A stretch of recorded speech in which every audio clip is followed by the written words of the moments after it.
is a question as well. I don't know. Yeah, I apologize. At least you take care of it. Yeah. It's good. Well, no, you are the credible source. Right or wrong. Philosophically speaking, I question everything always, even my own knowledge. It's true. True, right? I always question my own. I question everybody else's too. Yeah. Able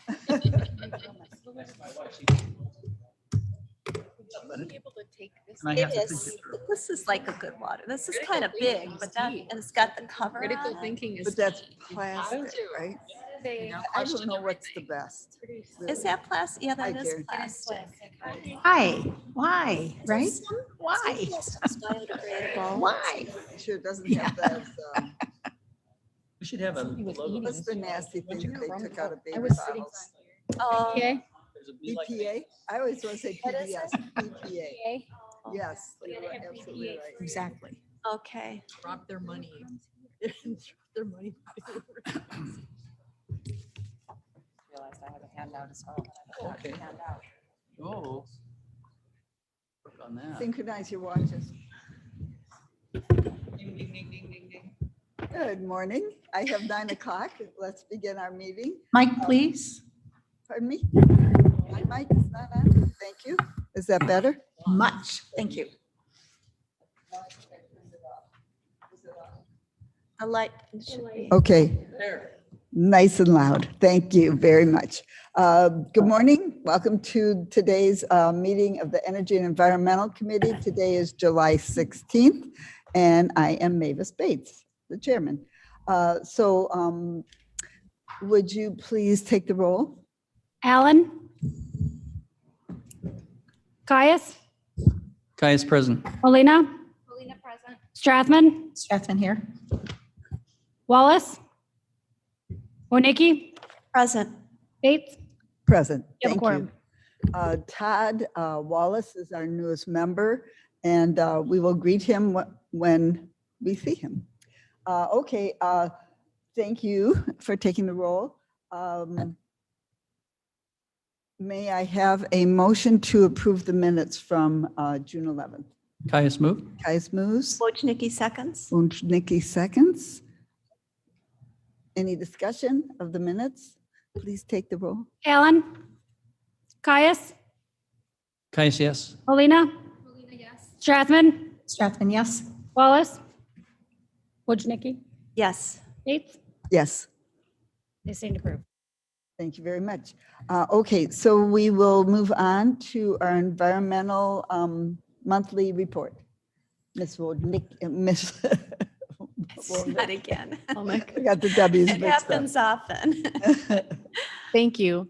As we continue on, last month, if you recall, we had the Watershed group update. And so this month we would be updating the water supply planning. This is a good timing to actually be updating the water supply planning and the ongoing work that's going on at a regional level.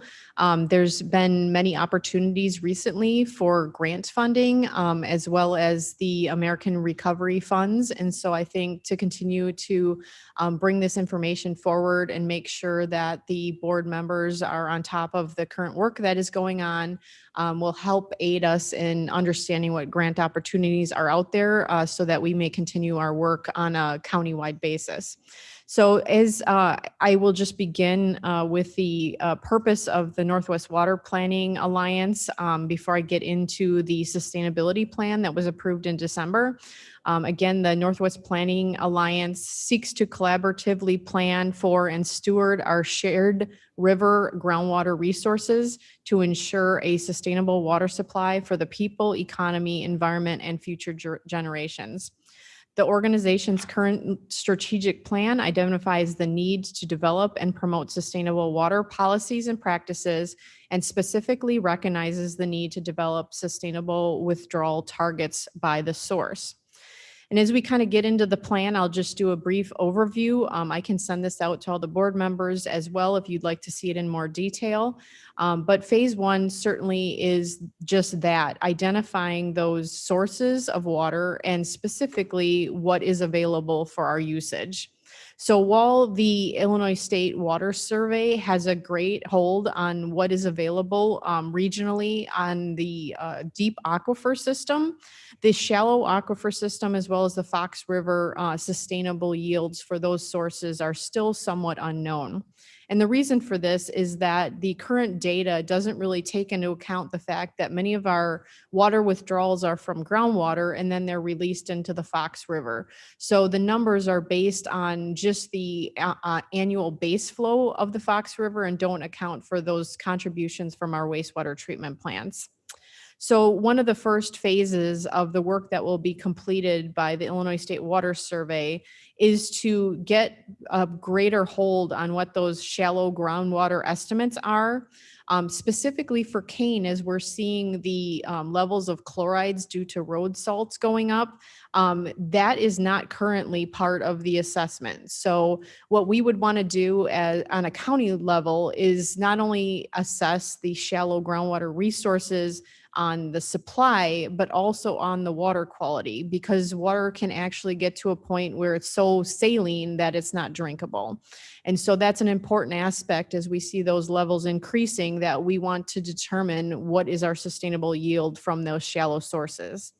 And then in addition to that, we have Elgin and Aurora that do use Fox River water. We want to make sure that we're accounting for those groundwater discharges into the Fox River that have increased the base flow in the Fox River over time. What does that mean? It means that the wastewater plants in most of the Fox Valley area are pumping groundwater, but then when it's treated through the wastewater plants, it's discharged to surface water. And so we're taking groundwater and converting it into surface water. Putting it into the river, right? Correct. And so the river base flows have increased over time, which means the water available to use as potable drinking water has also increased. But at a state level, that's not yet reflected. And so in order to determine if additional communities can go on to Fox River water, it's really important that we know what those new base flow numbers are. And that would be something that we would analyze using the resources at Illinois State Water Survey on a county basis for Kane County. We also need to look at expanded and regional water demand forecasts. These have changed significantly over time, as you are well aware, doing the redistricting. The population projections that were 15 years ago are not valid for today. And as we look at the population, that also impacts how much water is going to be used and where that water is going to be used. So if we have expanded population in our rural corridors, those are potentially different sources of water, potentially the shallow groundwater system, as opposed to in our urban corridor along the Fox River, where we could potentially use the Fox River water. So looking at this on a county basis, not only what our population is going to expand to up to 2050, but also where it's going to expand to is important in our water supply planning. And that would be looked at on a county-wide basis. We also need to look at the balance of water, which is how much water do we have, where is it being used, and how short are we in our sustainable usage. And so that will give us the number that we need as a target to determine how much we need to reduce our water use in order to become sustainable. And what this will be looked at is on the three categories: the deep groundwater system, the shallow groundwater system, as well as the Fox River water. And so we need to make those balances in all three cases to ensure that we have a sustainable yield for the entire county. The current work that is being done at Illinois State Water Survey includes some tier 1 analysis, but again, to get down to that county level of what exactly Kane County needs as well as is going to be using, and that differential will need to be looked at on a countywide basis, and that's something that we would be assisting in funding to get that information at the level that we need it at to determine our sustainable supply here in Kane County. The Illinois State Water Survey, as part of this plan, is also looking to assess potential water supply solutions. These would be passive and active water conservation measures, non-revenue water reduction strategies, water reuse potential, the use of the Fox River as a water source, as well as any potential areas that would be eligible for Lake Michigan water.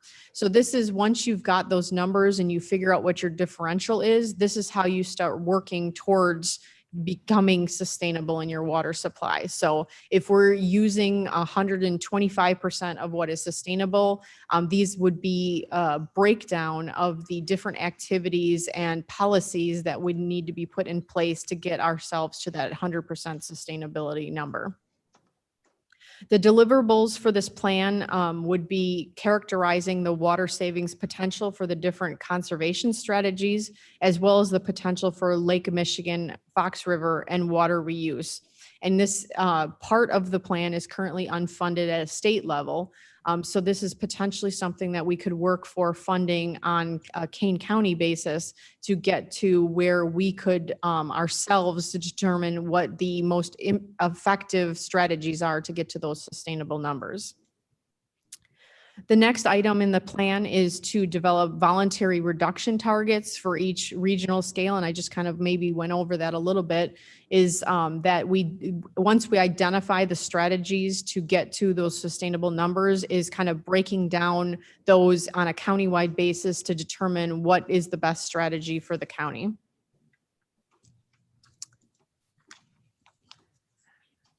Item number 6 in the sustainability plan is actually developing a regional sustainability plan for our Northwest Water Planning area. And so this would be an outline and a strategic plan that's approved by the Northwest Water Planning Alliance that would go through these various strategies that we are developing to enable us to get to that sustainable water supply area. And then providing a report and a direction to each community and county as to how to get there. Again, this work is currently unfunded at a statewide level. And lastly, this is the breakdown: independent sub-regional water supply sustainability plans. This again would be that breakdown at a countywide basis to get us to the strategies that are best implemented in Kane County in order to obtain that sustainability number. So as a quick overview, you can kind of see there's a lot of work ahead of us. We still are not on a path where we know directly what those shallow and Fox River numbers are for the county.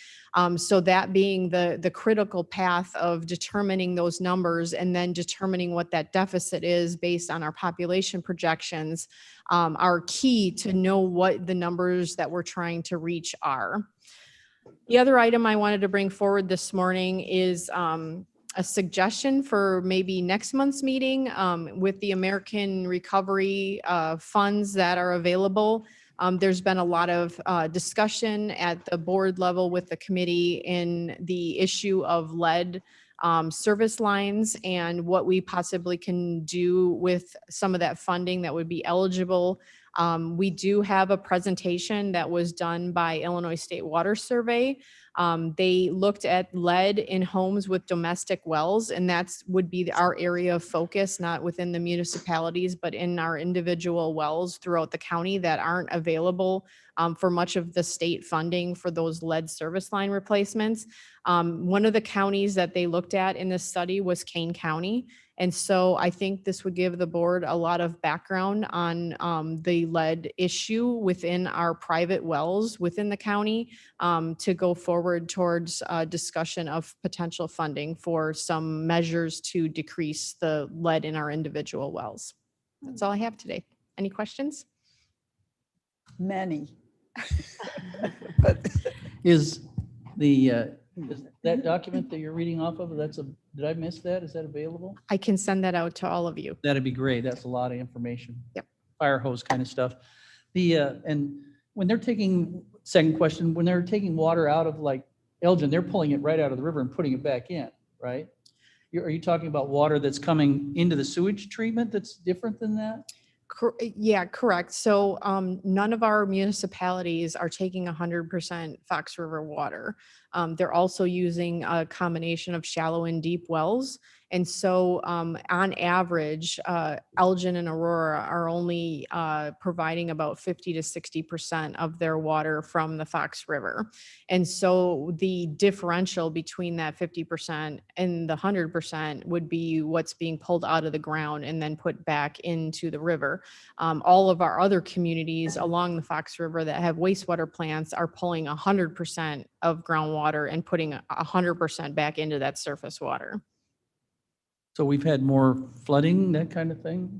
It's not flooding per se. When you're withdrawing water for any purpose from a surface water body, there's a low flow figure that's established by the state that you cannot go below. And so this gets into our NPDS riverboat grant request. So we've got these gauges on the Fox River that make that determination, not only in flooding events, but in drought like we had this spring. The communities get very close to that low flow number, they have to stop withdrawing from the river. And so the river then, all that river water that's being withdrawn then starts being withdrawn from our deep and shallow aquifers. And so the more time that the communities can withdraw from the Fox River as opposed to the groundwater wells, then we save our groundwater wells as a backup to the Fox River. And third, I think was, and our finding out all this information is really good. And actually, it's imperative that we keep the monitoring in Yes, place. yeah. Otherwise we lose the data and the, Yes, and we've talked about that before because it is the NPDS riverboat grant request is a contract with USGS that's been going on for 30 years. And so we negotiated last year a decrease of about $6,000 in that contract, but that was a one-time decrease. And so if that riverboat amount is cut, we will have to lose one of our river gauges that have been long-term used not only for the river trends, but for people that are withdrawing from the river as well as flooding events. That's when we determine whether people need to evacuate and stuff. So those gauges are very important to the county, and a continuation of that data is very important to all of our communities. and last but not least, Go ahead. when we get all this data together that you're talking about in the plan, or the studies, we go to each of the individual, the villages, the county, whoever's doing the waters, taking water or adding water, and we just there's no overarching entity that tells people what to do. We just have to appeal to each one of those. Correct. Yeah. So that therein becomes the difficulty is there's no state legislation that gives us the authority over water supply. So it would be a group effort to work together to decide what's best for the county. Because right now it's first come, first serve on when you're drilling a new well. But that might not, there's certain areas of the county that are more easily connected to Lake Michigan water, but it's at a cost. And so the discussion may become that we all kind of bear part of the burden so that community can be off our groundwater. That way our populations that are further west that don't have that opportunity to go on to Lake Michigan water or Fox River water are continually supplied by groundwater in the long term. So those are the kind of discussions that once we get these numbers will need to be had on a countywide basis to make those decisions and hopefully cooperatively decide what is the best strategy for Kane County. There's no group right now that does that. The Northwest Water Planning Alliance, all the members of each municipality are part of that group, but it does include 5 counties. So at some point we need to kind of separate ourselves into just a Kane County cohort, because even being connected with McHenry County, their issues are very different up there in McHenry County because they so heavily rely on the shallow system. So the chloride increases up in McHenry County, with them having very little deep groundwater resources, are going to be key to them. Whereas we have the Fox River, and potentially are able to supply more from the Fox River and potentially Lake Michigan, and have that more opportunities with that. So it makes more sense to maybe at that point separate into county-wide plans that would provide each county with a sustainable plan. Thank you. Thank you, Ms. I'm Wellman. done. This, Sorry. this is so fascinating. Well, I've got 10 questions and I will ask you later because I do want to move on. Does anybody else have a question that they? I do have a quick question, Jody. Thank you. That's a great report. And yeah, please send that to us. Do we know how many, or are there any municipalities in Kane County that on their community wells, they go below the St. Pete's aquifer? Yeah, there's even Wasco has a Galesville aquifer, Galesville. yeah, which is about 1,200 feet. Yeah. Okay, that Yep. goes Yeah, about we 12. have a number, and Gilbert's has a couple of Ironton Galesville wells. Many of the ones along the Fox River for the communities were originally down into the Mount Simon many years ago. Wow. And that's even deeper than the Ironton Galesville. But there was clean water that was floating on top of saline water. And so as they pumped, they started getting salty water. And so they had to fill those back up to either the St. Peter or the Ironton Galesville. Okay, well, we're fortunate that we can go into those deeper aquifers. For So, now, yeah, for now, you're they're right. not necessarily recharging at the, Yeah, we're not using them at a recharging, right? much greater rate than they're recharging. So Yeah. I'm just going to ask one question.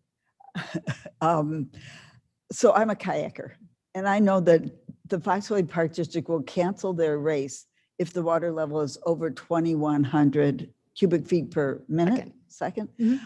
And I know that, so that's 2,100. I know that last week it was 330. Ooh. That's pretty dramatic. Are we below all record levels? And is No. Aurora still taking? yeah, no, we aren't below record levels, and Aurora was still taking Fox River water even at the worst point of the drought. Okay, I keep meaning to go down there and look. Is the river just a puddle or is it still a river? No, all the Elgin water is in there. So we've When we take water out of the river. keep flushing, but- Cheryl. When we take water out of the river and then it goes through our disposal plant and then reclamation, and then we put it back into the river, how much is lost in the meantime? Almost all of it? Yeah, I'll ask. yeah, I Fox would have to Met, look that up, like, because I'll- obviously you have people watering lawns and the Oh, yeah, grass is up that never taking a goes back. percentage of that. So. Okay, I think we have to move on. Thank you, Just Jody. a quick side Sure. note. I hear from the development department that a lot of people are putting in private pools, like since COVID hit. Oh my So God. that's gonna be a stress on our water as well, Mhm. especially like out where the private wells are. So, Boy. yeah. Okay, moving right along. Yep. Let's see. Thank you, Jody. That's so interesting. It is. Okay, Jennifer Giles will now give us our recycling update. Okay. Thank you. So I also didn't do a visual presentation today, but I went ahead and made copies, which I so rarely do, of what I'm going to talk about, just so you have it. This is just a general update on what I'm working on right now, what's going on in the recycling world of Kane County. So the recycling centers, you know about the one in West Dundee and Batavia. We've had those for a few years, but the Aurora location, which you've all heard about as well, opened on the 21st of June. And the address is there, 911 North Lake Street. That's in partnership with eWorks, our electronics vendor, and Vet Tech, which is a not-for-profit organization that helps with vet services and employment. And they are a perfect partner. So both of these entities are not-for-profit helping. So that it's just a win-win-win situation. Vet Tech had the facility and eWorks has staffed it just like our other sites. And so it's up and running. Its visitor count so far is a little lower than we expect it to eventually be. I'll say that. It's on par with West Dundee though. We're getting, probably around 50 visitors a week. So we want more than that. We want double that, which is Yeah. what the Batavia count is. And I'm sure that it will happen as word gets out. It's a little hard to find. So just FYI, if you need to tell people where it is, if their GPS is not helpful, it's right across from the Northgate Shopping Center. So the Northgate Shopping Center is on the west side, it's on the east side, and you have to go down a driveway to get there. So when you're passing by, you can't see anything but this driveway that just disappears down a hill. Mhm. So that's where it is. Is that sign still there? The I have sandwich A-frame sign? signs on the road that say recycling center this way. And hopefully once the construction is done and all those orange barrier cones are gone, they'll stand out a little bit more. Right now, it's just visually confusing because of all of that construction, but it's almost done. Also very exciting, and I didn't really want to announce this until it happened, the Elborn transfer station on Lindler Drive out here was recently bought by a new company. This was all part of the Waste Management Advanced merger that went to, I don't know if you know the history, and I won't go into it too much, but the Waste Management Advanced merger forced them to divest some of their facilities, one of them being Elborn. So that got sold off to GFL, and GFL is subleasing it to Lakeshore for their use as a transfer station because they're an operating hauler and they're in this area. So they have an area out there that they've set aside to do electronics recycling because LRS, Lakeshore, they are now being known as LRS. They needed a place to feed through their electronics that they're picking up from homes and that they have through their business. So they are now coming through the Kane County opt-in program under the law, under the Consumer Electronics Recycling Act, and working with eWorks to get all of that material processed. So they also said we can open this as a public drop-off. So that adds to our count and making it 4 open to the public recycling centers for electronics. Mhm. The thing that makes this different is that it is independently operated by Lakeshore and they take only electronics. They will not, I don't believe in the foreseeable future, be taking books or clothes or anything like that. It's just electronics. And it is a little different in that you need to register to do it, but it will be helpful for Western residents. It's a much closer point. Their prices do match ours, wherein most electronic things are free. TVs have a cost the same as ours, except they have one additional price point, which is that if your screen is over 65 inches measured diagonally, ours are, if it's 21 inches or over, it's $35. Doesn't matter how big it is. But they have a limit on if it's 65 inches or bigger, it's $100. And if people see that, they'll go, oh, I'll drive a little bit further to Batavia and drop it off for 35, so that option still exists. And that was their prerogative, but very exciting. Under the SARA law, Kane County is required to have 4 permanent locations or 4 events What's the Sarah for law? each one of those that you don't have, right? So right now, under the law, with 4 permanent sites going through SARA, we don't have to, by law, have any events for electronics. Just saying, we can if we want to, but we don't have to. So that's kind of exciting. It'll make our plan for next year flexible. The third point there is that we will be adding Saturday hours to the Batavia and Aurora locations after the September 11th event, which is the last electronics recycling event that's on a Saturday. So we'll be adding in the 8 to noon Saturday hours at those 2 locations to make it convenient for people who can't make it during weekdays. We are working on expanding the materials that are accepted at the locations, the 3 Kane County operated recycling centers. And we're also exploring what revenue share we might find in different materials like cardboard and paper and magazines. That is what we call in the industry fiber products. So paper products, and there could be a kickback working through eWorks, who's running the sites to do that. But that's one of the examples. And also looking at different textile options wherein a revenue might be realized for the county.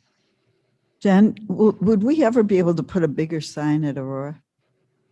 Like up on Lake Street? Yes. I explored that. I called people and asked about is there a form I need to fill out to get permission to put something on the right of way there? And Or maybe I got the runaround. I ended up like just talking to all these people who all just said it wasn't their thing and you need to call somebody else. And in the end, I just went, I just need to get this thing opened. I'll put up some A-frame signs, and then it has fallen off the table, but I'll look into that again. maybe I can help you with the city of Aurora. Even one of those, just a Yeah. little sign. But they were like, the city of Aurora, it's not our purview. You've got to call the, KDOT. No, you got to call IDOT. No, IDOT. Call the mayor. So I think it's IDOT. I think it's actually, IDOT, it's Illinois. Route 31, I think, Right. isn't it? Yeah. and then they said, I can't remember what they said. I'm not going to quote them because I can't quite remember it. Okay, It's now maybe I can foggy, help. but we can look into that again. Okay, Yeah. thanks. Absolutely.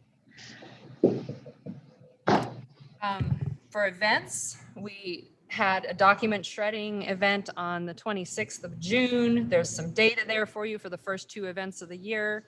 Those are month year. So we had one in April, we had one in June. Those are the pounds we collected, how many trucks we had, just some notes. The first one, we were just slammed, we had almost 900 cars in that time. We filled all 4 trucks up. And we had to actually stop people from coming at 11:50. So we made it real close to the 12 o'clock cutoff before we had the 12 o'clock event end, before we had to say, we can't take anymore. The trucks are going to be full. And then the one on June 26th, it was torrential rain, pouring buckets for 3 out of the 4 hours that we were there. And winds were out And there. lightning and thunder and. Cars, it was crazy, but the show went on and we still served 500 cars full of documents. We had 3 shredding trucks there, and an extra, but we really only filled 3. So, but still great. And then we have one final one left this year, which is going to be on, well, that's down further, but on the 26th of October. The extravaganza that was last Saturday, we had 44 people working the event. That's a number I haven't always reported, but I just thought, gosh, there's a lot of volunteers here and staff from the different companies. How many people are here working? So 44 people working, including me, and we did 632 car throughput in 4 hours. So that's almost 3 cars a minute. And we collected all these items that you see on that list below. The highlighted ones are because they're estimates. I haven't yet gotten the data from the companies on those. So those are all estimated numbers, but this gives you an idea of all the different things that we collected. And I won't go through it for sake of time, but electronics, paint, aerosol products, propane canisters, books, bicycles, fluorescent tubes, styrofoam packaging, and textiles, clothes and shoes. And the total is over 25 tons of material diverted from the landfills. So that's exciting. Wow. And a lot of it will get reused. Like the bikes, they all get refurbished or put together like Franken bikes into new bikes and get distributed in areas of need in Chicago and abroad. So it's a great program. Very happy with that. There are 3 events left this year. So 6 down, 3 to go, and they're listed there, and all the different materials we'll be taking. So they're all different, the last 3. And then, as I mentioned, the 2022 events will look different than they have historically, because we have a lot more leeway of like, okay, maybe we just do a couple shredding events and the extravaganza, and not have all of the monthly events because they can just go to the recycling centers. So still don't know what we're doing there. That's something I'll start planning very soon, because usually you have to book the shredding trucks in advance and things like that for the coming year. Will that be a budget savings possibly then, not having that many? Right. That will change things. The shredding events are the main chunk of money that I spend though. So if we get the budget that we've requested, then we will be able to continue doing the shredding events. That's the thing that's hinging. Yeah. Because a lot of the things, they don't cost money more than my time, really. A few supplies, a few signs, but the shredding trucks are the big dollars. Yeah. All right, the last couple items there, the Mill Creek bid, which I've talked to you about, that is I'm going to get it up to purchasing today. It's final. And I hope to issue it on Monday, but Maria was telling me maybe that it might be a couple days after that, depending on when they can get the notice in the newspaper and stuff. But it's on schedule otherwise. The reason there was a bit of a holdup is because we were informed that Blackberry Township is discussing a potential future referendum to provide franchised waste and recycling hauling within the township for unincorporated residents. And that is like Elgin Township, Virgil Township, Campton Township, Plato Township. They all have township contracts for their unincorporated residents. It's a great model. It reduces, the biggest benefit is that it reduces the number of trucks on the roads, therefore saving the roads in lifespan. And so that's why Blackberry is talking about it now. And in any case, Mill Creek lies within that township and is unincorporated. It's an SSA. So we had to have these discussions with State's Attorney's Office about, how does this affect everything? And because it's future and because it's still just a discussion, it's not something that's happening. We're going to move forward with the bid. We've put something in the terms that says, if a township referendum should pass that affects this area, then the termination clause can be enacted if necessary, which it may not need to be. We're hoping it'll work the other way, wherein we can help Blackberry Township residents get service through this contract instead. But all of that is yet to be seen, just to fill you in on that. The ordinance enforcement issue, I do enforce the recycling ordinance that requires businesses and multifamily dwellings to provide recycling. And it requires haulers to provide recycling to anyone they're providing trash service to. But again, it is enforced on a report basis. Just if people come to me and say this department isn't recycling or whatever, then I will approach them and get them to start recycling and come into compliance with the law. I did an article recently on business recycling, how to recycle at work. And it had all this information in there about you can take your electronics here, you can, here's what you can put in your recycling bin. Had one little mention in there about, and there is an ordinance that requires businesses to recycle, but it was a real soft mention, yet it was seen. And so people have been contacting me, we don't recycle. What do we need to do? And so I've got a couple of Geneva businesses, some condos that I'm working on the enforcement now with them. And most people are like, we didn't know. What have we got to do? And then they just do it. They get recycling happening, and it's great. Also, just to re-mention, several of you were on CC of emails between Mr. Biss of the Elgin Sustainability Commission and his concern about the lack of enforcement on businesses. But I've been communicating with him, and we are going to meet soon by Zoom and see what can be done to help Elgin businesses get in line with it, and how best to do that outreach and then enforcement on that. So that's my update. Thanks for listening. Questions for Ms. Jarland? Just a comment, you need to make that bigger print then at the bottom about there. It is required. We get more phone calls, I get it, but. Yeah, that's why I thought I'll just see what happens if I just mention it, and it's good because this is what's happening is manageable for me. Yes, I can enforce this. If 100 of them came at me, we'd have an issue. Yeah. Big issue. Yeah. There were several emails, but that's good. It all worked out. Okay, thank you so much. Any other questions? Okay, now we will move to sustainability. Ivy Klee is going to present, and is Karen going to talk to Karen Miller? Do you want to present on something? Sure. Can you hear me okay? Yes, and Blair, I think we have to move down on the agenda, on the view, on the screen. Blair? Thank you. Great, thank you. Just a reminder that the Fox River Ecosystem Partnership Annual Picnic is coming up on Wednesday, July 28th at Les Aarons Forest Preserve on Route 31 in Batavia. It starts at 4 p.m. and bring your own food and beverages, and we will have a presentation on native freshwater mussels by Jesse DiMartini. We are very excited about this, especially the mussels. I'm very Michelle excited about Dubs can hardly wait. I'm very excited. You have no idea.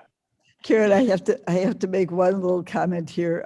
I've been meaning to call you, but last time we had that wonderful presentation about trees, and our presenter from Morton Arboretum said that buckthorn was the most common tree in Kane County, right? Yes. Populous. And I said, where are they? Are they in the woods? Are they, he said they're everywhere. So I have my new app that tells me what species things are. I have a huge buckthorn in my backyard. Honest to God, and it's not a big backyard. Who will come and cut that down for me? So anyway. Yeah, they're tough to get rid of. Help me cut it down.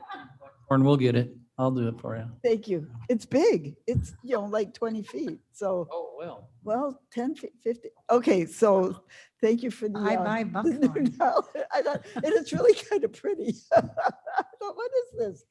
Click. Oh my God. Okay. Thank you.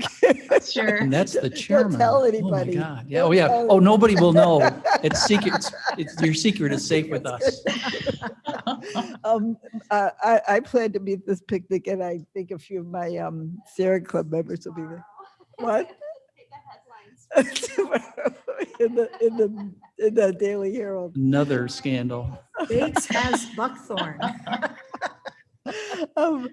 Karen, do you have any other announcements you need to I make? do. I have one more. There we go.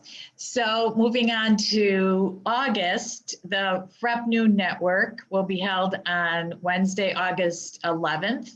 And the topic will be roadsides as habitat. Our hosts will be McHenry County Township and the Environmental Defenders of McHenry County. We are all to meet at the McHenry Township main office. And you can see the FREP website for the address to the McHenry Township main office, as well as a map of stops for the program and tour. Will that be over Zoom too? No, No? it will be just live because it's a tour. Oh, So okay. we'll be There's no going to time more on than there, one Karen. location. I don't Pardon see a me? time. I don't see a Well, it's the time on noon there. network. It's the noon network, so it's at noon. Thank you. This is so important. Does that include not mowing? I'm not quite sure, but I think it'll be very interesting. Every time I see all the chicory is chicory an invasive? It's, I believe so. It's Well, everywhere. is it? It's really pretty. Thanks.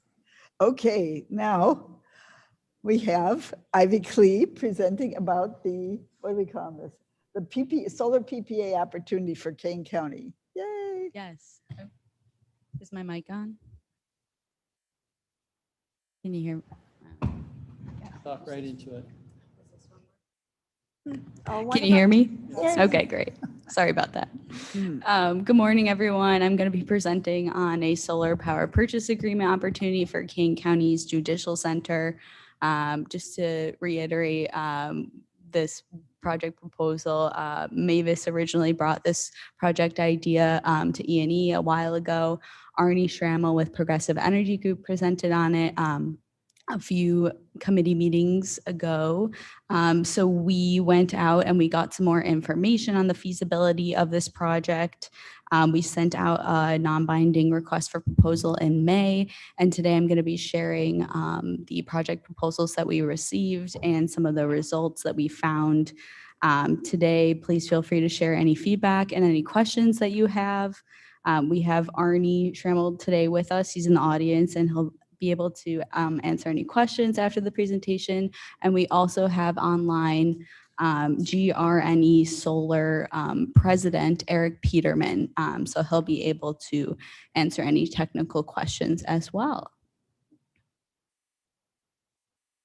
So just a little bit of background on the history of environmental stewardship and sustainable practices. Kane County has supported renewable energy for a very long time. We have a solar installation at the Animal Control Center that has been implemented for, I think, just about 2 years, correct? Yeah. And we also, in our King County 2040 energy plan, encourage on-site renewable energy for residential, commercial, and industrial buildings. In the King County 2040 plan, that plan includes facilitating and siting of smart grid technology and incorporating renewable energy infrastructure, whenever possible, designing to increase energy efficiency and reliability. And within our Kane County operational sustainability plan, that includes purchasing or installing of renewable energy for county facility energy use, removing the dependence on grid-produced electricity, and lowering monthly energy costs if possible. And most recently, we have a Kane County green building policy that was adopted in 2021 to incorporate green building and design principles into new construction buildings and renovation processes of county-owned buildings. So this policy ensures that buildings are going to be environmentally responsible while also being economical to operate and simultaneously healthy places to work. And if possible, that way we can reduce or eliminate the negative impact of the buildings on our environment, our community, and the people that live within it. So this is the project proposal summary. We sent the RFP out in May of 2021, and we received 8 informal bids back from solar vendors. Grne Solar was ranked the highest in our evaluations for a multitude of reasons. One of our major findings was there is potential for savings in transmission and service utility fees annually. So the transmission and service fees are different from the actual utility fees that we pay to use electricity. So those are kind of extra additions. And we have reason to believe, based on the knowledgeability of Mavis and also Arnie, that these transmission and service fees are projected to increase if there is a clean energy bill passed at the governor's office. And we do believe that there is potential for this bill to pass, hopefully sometime soon. So keep that in mind, that these transmission service fees do have potential to increase. The project proposal is a 25-year power purchase agreement. For anyone who's unfamiliar with a power purchase agreement, it is a contract where one entity generates electricity and the other purchases electricity.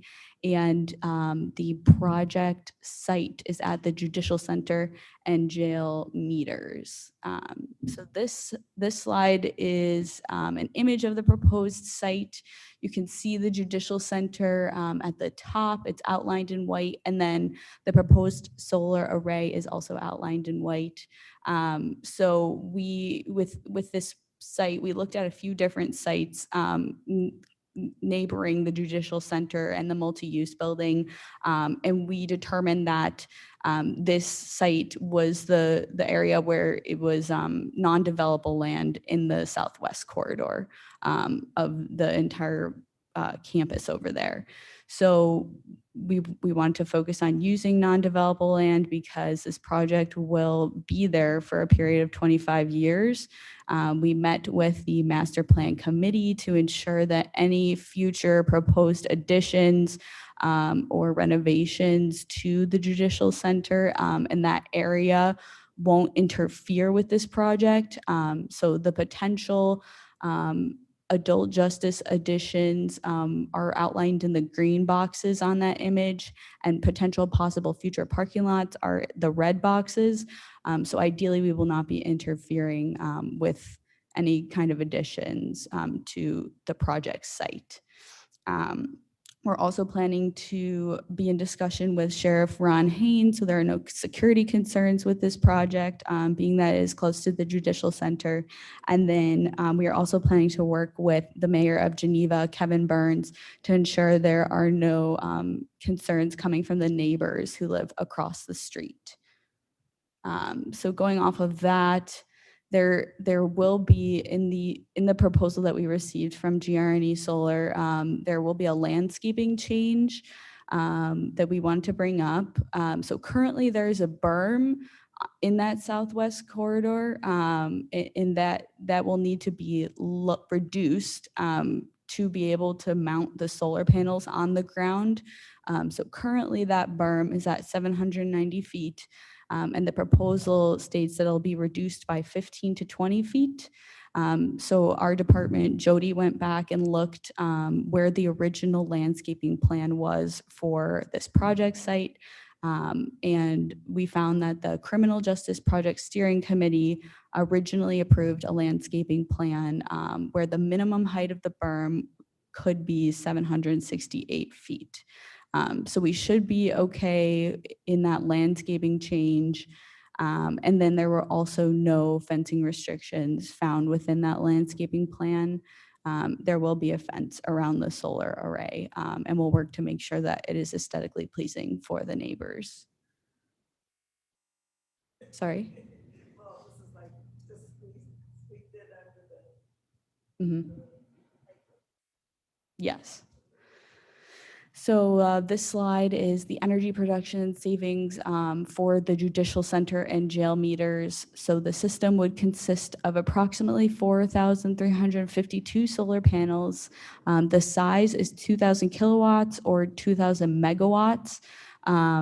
So this size, the reason that we looked into this size is because it is the largest size allowed to qualify for the Illinois Power Agency's SREC grants. So the SREC grants would be a part of that clean energy bill that I talked about potentially being passed by the governor's office. So we want those SREC grants to be replenished, and then those will allow us to be able to implement this project at no cost to us, and also allow for the solar vendor to be able to receive funding for the project.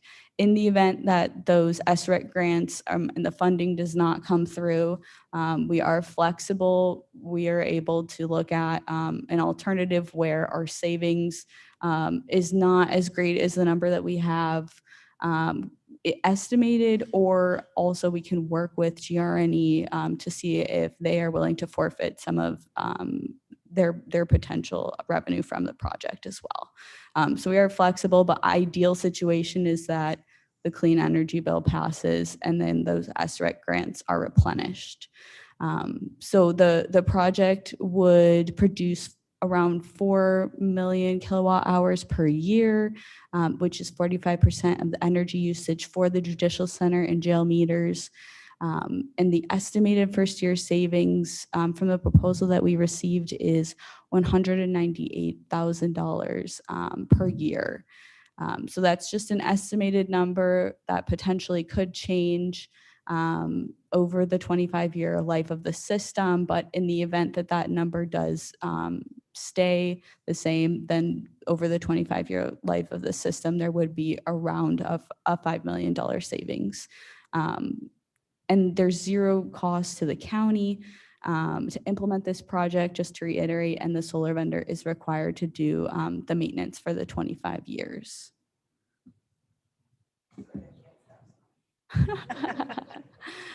This slide is the project timeline for both Kane County and GRNE Solar. So we brought this presentation to the administration committee meeting earlier this week, and then we're planning to bring a resolution in August for a power purchase agreement, which would be non-binding should the grant funding dissolve or our savings decrease with any kind of new knowledge that arises once GRNE does get on the site of the project, and things come up, incurred costs come up. So that resolution will be brought in August to administration committee, E&E, and then in September to exec and county board. And then GRNE solar project timeline, contract execution, engineering, and permitting would be the rest of 2021, and procurement, mobilization, and installation would be the beginning of 2022, and ideally closeout and testing of the system would be over summer of 2022. Yeah. And just to wrap up and to reiterate, all the costs for this project proposal will be covered by the clean energy bill should it pass by legislation, and those SREC grants. And then the solar vendor would cover all the maintenance costs, and the county would receive all the benefits of green energy and also utility savings. That's the end of the presentation. Please feel free to ask any questions you have. We are really excited to bring this presentation to you all today. That's impressive. A year from now, wow. Do you have any questions? We have Arnie Schrammel is also here. Why don't you introduce yourself, Arnie, please? Yeah, thanks, Mavis. My name is Arnie Schrammel. I'm one of the managing partners of Progressive Energy Group. And as Ivy said, Eric Peterman, the president of GRNE, is also on Zoom. If you got any questions on how the field gets constructed or some of that stuff, he'd be happy to answer. Eric, would you introduce yourself, please? Eric? Oh. put me on Sure. the Hi, spot. Mavis. Okay, hi.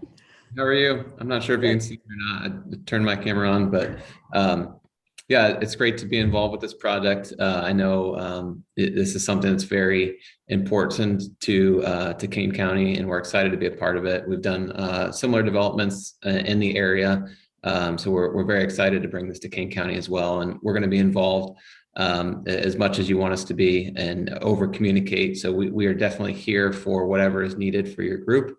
We are local here in Illinois. I live in Palatine, and we're very excited to be working on this project together with you. Well, we are glad to have you. And I have total solar panel envy when I drive past Mooseheart and Fox Metro. So I'm hoping that Kane County can keep up with them. Ivy, would you mention the town hall meeting? Yes, so we're planning to have a town hall meeting. We're currently in the works of planning, ideally the first week of August. And that'll be with Mavis, myself, Arnie, and the mayor of Geneva, Kevin Burns. And so that will be to cover any kind of concerns that the neighbors have. So the public can come to that town meeting or the town hall meeting, and we'll address any concerns. And we'll also do the presentation at that meeting as well. There's also going to be a pollinator-friendly planting underneath the, so it's going to be wonderful. Any other questions? Yeah, just Yes, a Ms. question Wojnicki? for Arnie. So the life expectancy is 25 years of the system. So within that 25 years, will any panels have to be replaced? I mean, is that historically something that, may happen or? Yeah, you know what, Eric, can you answer that question? I mean, generally the panels are good. Sometimes some of the inverters burn out or don't work. But the one thing that the county has got, hadn't got a signed contract, but GRNE is required to have an 85% production guarantee per year. So generally solar panels decline around 1% a year. So you start out at 4.1 million. And then the actual production starts dropping off about 1% per year. But GRNE, it's an incentive to make sure they maintain the field, repair the field. They have a guarantee to the county that in any particular year 17, whatever that target number is, let's say it's 3.8 million kilowatt hours, their field has to produce at least 85% of that target. So in that 25 years, your company will sort of keep track of the energy being produced? Yeah, I mean, one of the things we do at Progressive and Grne, they produce reports every year of, hey, your target this year is 3.8 million. Here's what was produced every month. Now, we get solar in our office building in my house. Like February this year, when we had a lot of snow and ice, my solar fields produced almost nothing in February. But then, we had some really good months, March, April, May, where they're way overproduced what was expected. Now, probably July, they're probably underproducing expected. So some of it is just weather. And sunny days, they produce significantly more, like factors more power than cloudy days. Okay, well, thank you. We had a question come up yesterday. I'm going to call on myself first. For Madam Chairman, and that was, what if there is some breakthrough technology that all of a sudden makes these solar panels not as great as we think they are today? I was even thinking if there were new, more efficient solar panels, could we take those down and put up new ones on the same racks? Or is there a plan for that or thoughts for that? Well, Actually, Eric and I talked about that, I think just yesterday, and Eric, correct me if I'm wrong. I mean, what Grne has said, if there's something that happens in 10 years that doesn't exist, that significantly could improve the productivity, Grne and the county in 10 years down the line would have to revisit the agreement and say, hey, we've got these new panels, they produce twice as much power for the same spot. Of course, we don't have our existing system paid for, but maybe if we extend it out another 10 years or something at that time. But I mean, those are all hypotheticals, but, Eric assured me anyway, that Grne has always been flexible of if there's technologies, there's changes down the road to work with their customers because they want long-term relationships. Okay, good. Eric, I don't know if you agree with what I said or wanted to add anything. Yeah, that's great, Arnie. I think that's spot on. One thing I'll just note, Mavis, is with the SREC incentives, we are obligated to 15 years of renewable energy with the equipment that was installed at that time. So we would be locked in for 15 years unless there was something that we could work out with the Illinois Power Agency. But after that, just exactly as Arnie mentioned, if there's reason to upgrade and to extend the term of the agreement, we'd be happy to work with Kane County on that. Good, good. Mr. Caius. Yeah, a couple of things. One was I think it was brought up in admin when we discussed this, the potential of buying American or North American anyway, panels. And you gave a little. Yeah, Eric, if you want to talk about where you're sourcing your panels from. Yeah, sure. I know it was mentioned in the meeting on Wednesday as well. This topic, I don't know the exact number off the top of my head, but I would say probably close to 75-80% of the materials that come to produce solar modules come from overseas. We have for this product selected Canadian Solar as the module manufacturer.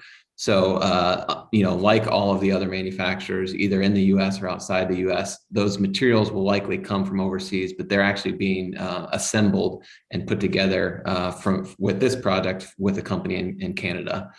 So those materials will come to the facility in Canada. They'll be assembled, they'll be tested, make sure that everything produces to the UL rating that it's supposed to, and then they'll be shipped to the product site so that we can install them. So they'll probably be made in Canada. The panels will be made in China, but then the assembly will be done in Canada. Yeah, the raw materials will likely come from overseas, but the assembly and putting the solar module together itself will be with this company, with the Canadian Solar Company. Thank you. It's like American cars then. Similar. Any other questions? I had one. Mr. Caius has the floor. And right now that hillside is not being managed for pollinator. No, it's full of teasel. It's full of teasel heaven So, right there. an invader. If you want to for call the it that. aesthetics and the environmental aspects of it, we would be removing invasive species and providing how many acres? It's approximately 8 acres. 8 acres. The final engineering has not been completed. Sure. So once the county and GRNE get a final PPA that's approved by the county board, then GRNE and the county will work together jointly on final engineering. So that it might shift a little bit, but it's going to be in that area. It's still an improvement over what's there now as far as the plant cross section. So it'd be habitat, more, habitat. Wildlife habitat. Right. So invasive there. Yeah. Thank you. Just a quick question. Is anybody, whether it's in Canada or anywhere, investigating a way to recycle solar panels? I think currently there is no way to recycle solar panels. Yeah, I'll let Eric answer that too, because GRNE just put out, I think, a YouTube video on recycling solar panels, which is new. It's just starting. It's out on the West Coast. But Eric, I don't know if you wanted to add something. Yeah, sure. It's a great opportunity to plug our podcast. What's Up is the name of our podcast. And actually the next series, I think it's getting ready to be released, like Arnie said, is going to be on recycling solar panels. So it's a very new topic that's coming about because solar panels are generally guaranteed from the manufacturer to produce for at least 25 years, which is why the PPA term usually coincides with at least 25 years. We're seeing in the market, or the estimations are that solar modules will actually produce 30 to 40 years. So, with solar being relatively new, as we get more down the line in the life cycle of some of these projects, we'll start to see more of that need for the recycling. So we're on the front end of it. There are companies and there are organizations that are starting to set up more restrictions and guidelines on what that recycling is going to look like. So I think we'll see more of that to come in the future. But check out the podcast that we have coming up, and there are definitely companies on the West Coast that are starting to do solar panel recycling. Thank you, Eric. Eric, can you forward that link to Yeah. the That'd be podcast? great. Put it in the chat or? Yeah, I'd be happy to. I'll make sure to get it to Arnie and Mavis, and I'll let you guys distribute it from there. Okay, Thank you. good question. Any other questions? Okay, I know we've got the Jobs Committee breathing down our neck. I have, is there any new business? I have some new business. And some of you I've talked to you about this, but a couple people have approached me about this. We would like to start a discussion about eliminating the single-use water bottles from the building. And so, we all have our water bottles. We could maybe supply more if the board needed them. I'm giving away Ivy's water bottles as we speak. We have the contract with the Good Water, the water bottles, the big water bottles. So we want to start a discussion on this, how we can do this well, how we can make sure nobody dies of thirst, or whatever it takes to make this happen. But I think it's time that we don't see these, and we all cringe when we see these water bottles go through. But at the same time, I forgot my water bottle the other day, and there I was. So there's always paper cups here. So let me know what your thoughts are. Any comments on that? A quick comment, the Kane County Forest Preserve building, of course, over the ice arena, have like a dual water fountain where the public can, Filling drink the water stations. as they usually do. But then there's I'm not real engineered, but you can also take your large water bottles and refill them right there at the water fountain. Filling Without stations. having to, like a filling station, without having to bend them over. Mhm. And it's sort of made for that, so. It's right outside the office there on third Yes. floor. Yes. That kind of thing would be exactly. really handy for Mhm. refilling bottles. And I see Chris has come up. Hi, Chris. The multi-use Oh. facility has those at the drinking fountains. Yes, yes. Mr. Allen has informed me that we can change out the current drinking fountains to real refill stations to support that. Yeah. Is that what you said? Yeah. Oh, good. So that's what Mr. Allen says, our facilities manager. Would you So like to go up to the podium and say anything about that? Or would you rather just text Chris? by all means, go straight to the source. Don't trust me. I prefer texting, but yeah, the current drinking fountains can be replaced with, say, for example, a brand called LK, which is real popular for filtered water filling stations. Uh-huh. Wouldn't have to budget that extra or anything like that. No, it'd be within my threshold. I just got to start it. Woo-hoo. As Star Trek says, make it so. Captain. Wait, I'm the captain of this ship. I was just thinking, we have planned the employee appreciation picnic. Yes. Wouldn't it be great to give everybody a mug Great idea. Mhm. and A say, reusable drinking Yeah. bottle. Mhm. Okay. I mean, we put our logo on it or not, or, There you but go. it might be something to promote this new step. Uh-huh. Ms. Gums, we don't have much time. Ms. Gums, are you I still? am listening to that. Speaking on that, we have a plan for something already, but we would welcome that. Okay. We We'll can check talk. and see. Yeah, right. we'll talk. Any other comments, questions? Any public comments? No? Seeing none? Okay, you're welcome. May I have a motion to place the reports on file? I'll move it. Ms. Wodnicki? Strathman, second. Strathman? Roll? Allen. Caius. Caius, yes. Melina. Strathman. Strathman, yes. Wallace. Yes. Wodnicki. Yes. Bates. Yes. I have no need for executive session, correct? May I have a motion to adjourn? Caius, move. Welcome, Mr. Wallace, and Oh, goodbye. oh, please. Thank you. Mr. Wallace, would you please introduce yourself? Oh, yes. Thank you. Yeah, I'm Todd Wallace. I'm an attorney in Geneva, and I've been chairman of the St. Charles Plan Commission for the last 15 years, and was also on the township board as a trustee. And looking forward to getting to know all of you. And you have some environmental cred, as I recall. I do. Cred. Yes.